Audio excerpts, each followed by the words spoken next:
Saman terhadap Sanusi, barangkali amaran awal buat Hadi.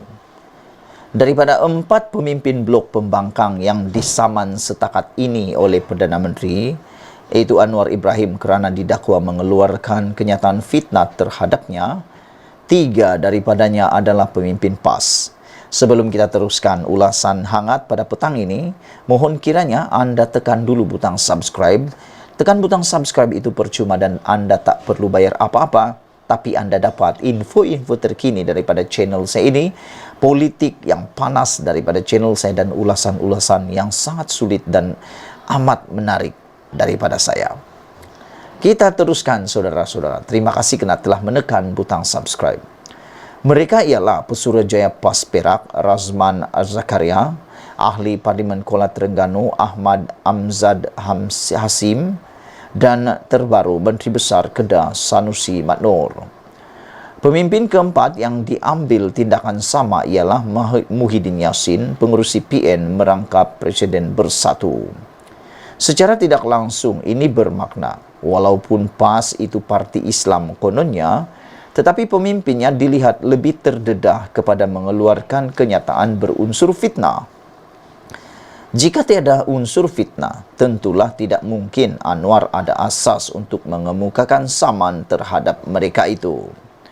Dengan mengemukakan saman itu, sebagaimana disebut sebelum ini, ia bukanlah bermakna Anwar pemimpin yang mudah koyak dan tidak sedia dikritik. Anwar sebenarnya sangat terbuka dengan kritikan, bahkan amat meraihkan perbezaan pendapat. Tetapi melalui saman yang dikemukakannya itu, ia menunjukkan beliau tidak bertolak ansur terhadap fitnah, pembohongan serta kata-kata berbentuk penipuan. Berkedudukan sebagai Perdana Menteri, apabila tindakan saman diambilnya terhadap memfitnah, ia adalah mesej untuk rakyat memahami tentang pendiriannya terhadap fitnah. Tidak sukar sebenarnya untuk memahami bahawa bagi Anwar, fitnah mesti dilawan dengan tindakan undang-undang agar ia dapat memberi pengajaran kepada mereka yang terbabit serta orang lain juga. Fitnah tidak boleh lagi dilawan dengan penafian atau penjelasan semata-mata. Jauh sekali tidak boleh sekadar hanya berdiam diri serta berserah kepada Tuhan saja. Melalui tindakan saman itu, ia adalah peringatan kepada tukang-tukang fitnah, sama ada yang berkopiah atau tidak, agar ada sedikit ketakutan untuk meneruskan kerja-kerja jahat tersebut. Seterusnya, dengan mendepani fitnah itu dengan saman, ia akan membolehkan Anwar memberi lebih banyak tumpuan untuk mengurus negara dan menjaga kepentingan rakyat. Beliau tidak perlu lagi menafi atau membuat penjelasan terhadap fitnah terhadapnya. Segala-galanya mesti mereka hujahkan di depan hakim di mahkamah nanti.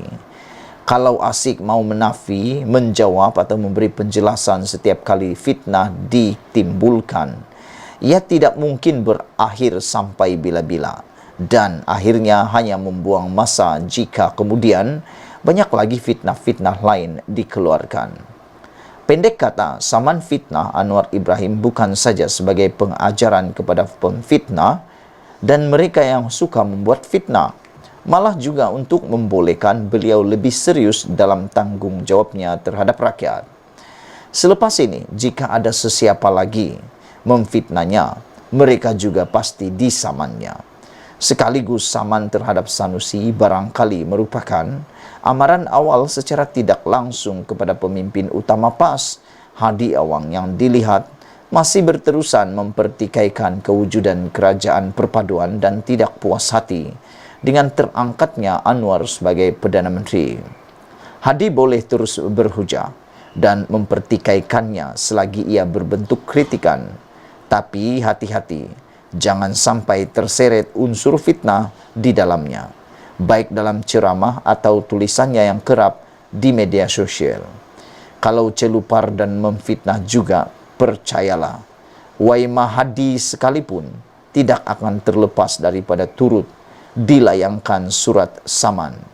Cubalah kalau tak percaya. Wow, terima kasih kepada Datuk Seri Anwar Ibrahim kerana telah bertindak tepat pada waktunya dan tidak membiarkan ianya terus bermain dan dimainkan. Semoga semua orang puas hati kalau ada sudah keputusan nanti. Share video ini supaya orang semua tahu bahwa tindakan Anwar Ibrahim menyaman bukan karena mudah koyak, bukan karena tidak mau dikritik, tetapi karena dia mau perlihatkan kepada kita semua rakyat Malaysia bahwa dia serius di dalam menangani isu-isu fitnah. Kalau sebelum ini mungkin orang senang-senang menyebar fitnah, orang senang-senang nak memberitahu sesuatu yang salah. Tapi kali ini Perdana Menteri yang kita ada, beliau mau memberitahu kepada kita semua rakyat Malaysia secara tidak langsung. Beliau memperlihatkan bahwa fitnah bukan untuk Malaysia. Malaysia bukan untuk pemfitnah. Kalau Anda suka juga memfitnah, lebih baiklah pergi ke negara atau ke tempat lain. Karena Malaysia di bawah kepimpinan Datuk Seri Anwar Ibrahim memang tidak mahu membenarkan ianya berleluasa dalam negara kita. Kita tidak mau jadi negara ini dicap sebagai negara pemfitnah. Buruk kan? Coba dengar, Pak. Kalau negara kita ini dipanggil negara pemfitnah, punyalah buruk. Punyalah buruk. Kita tidak mau itu berlaku. Siapapun yang bersalah, siapapun yang difitnah, siapapun pemfitnahnya, kita harap perkara-perkara begini tidak berulang semula. Seperti yang ditulis oleh Sabudin.com ini, yaitu Sabudin, tidak pedulilah siapa orang itu, apa bangsanya, apa negerinya, di mana kedudukannya, kalau memfitnah, tetap juga difitnah. Dan adakah ini benar pada pendapat kamu? Saman terhadap Sanusi, barangkali amaran awal buat hadi. Kamu tinggalkan komen kamu, tolong tinggalkan komen dan tolong juga tekan butang subscribe. Kamu setujukah dengan persoalan Sabudin ini apabila beliau kata saman terhadap Sanusi barangkali amaran awal buat hadi? Saudara-saudara, diharapkan semua orang berhentilah memfitnah. Kita fokus pada pembangunan negara.